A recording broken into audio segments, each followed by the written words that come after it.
and begin. In 3, 2, welcome back. We've got a lot of bikes behind us, and I've got David Ranson with Ranson Injury Law with me because this guy believes in what people back here are doing, and he wants to help them out. David, good to see you, first of all. Good to see you, Tom. Explain to folks, I mean, we've got a bajillion bikes behind us here. What's going on? Well, today's our 11th safety and awareness ride.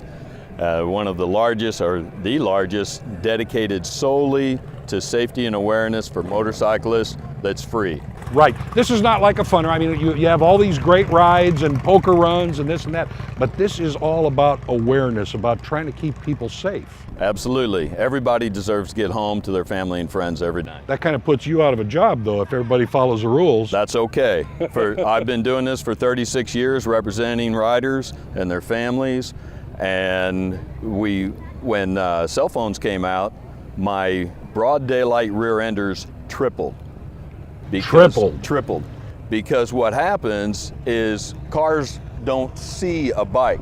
They look right That's through one it. strike against them right there. They don't look for bikes and they don't see bikes.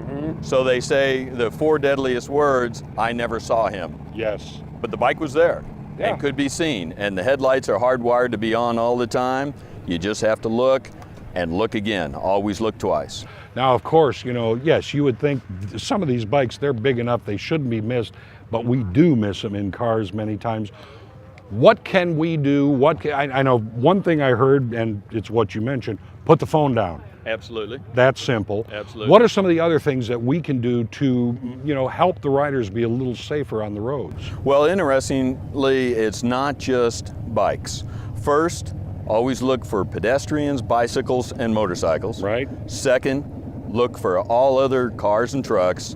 And third, look again, look twice. That second look, or even a third look, only costs you a second or two. Right. And can save a life. You're not paying a whole lot to look again. No, not at all. Don't be in a hurry. 2 seconds, 3 seconds, Yeah. and a lot of lives can be saved.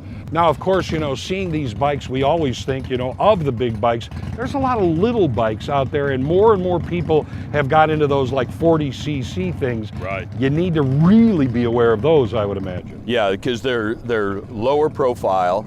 They're going to be moving slower. They can get scooters and the 49cc's. They don't require a motorcycle license. Yeah. Anybody can get on them.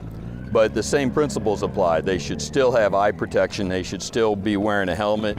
You see people with shorts and flip-flops and earbuds in their ears. Yeah. They're not paying attention. It takes both, the rider and the driver. We have to watch for each other. Well, I think it's part and parcel of getting on a bike. You tend to be aware of what's around you because we all know the rules of riding. If you're not careful, you are going down, no matter how good you are. The problem is the X factor is the rider can only protect himself so much. If we're not working together, it doesn't work. It's got to be a two-way. You need to communicate. You need to let them know that they see you, you see them. Riders often say, ride like you're invisible. Have that mentality that you're invisible, nobody can see you, and a bike rider has to keep 360-degree view all the time. You have to assume something's going wrong. Yes. So what can I do? Behind the wheel of a car, I mean, obviously you said, you know, look more than once, but what can I do? Because my injury is a dent. The injury to a rider is often much, much worse. Much worse. Left ins and left outs, left turns, Yeah. pulling into something or pulling out of a driveway are the most dangerous. Rear enders are the next. Motorcycles will often gear down to a stoplight, so there's no brake light. Right. Whereas with a car, you're going to be on the brake. And handling a motorcycle, you've got a front brake, a rear brake, you've got your gear shift, and your steering. So you're using both legs and both hands, Right. both feet.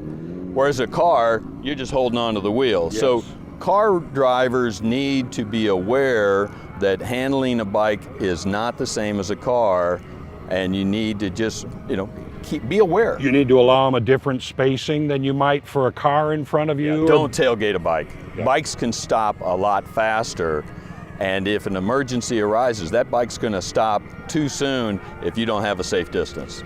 Yeah, I guess be aware, Be courteous. Absolutely. You know, if people want more information from you or would like to be able to talk to you, how do they do that? Ranson.com. We've got a moto safety website as well with links to that. There's a lot of resources available that we're gathering together on that. Ranson.com. Yes, sir. David, thanks for being with us. See you, Tom. Thanks for being part of this as well. You heard you. it. That's where to go. Ranson.com if you want to find out more. And be safe. Be safe every day.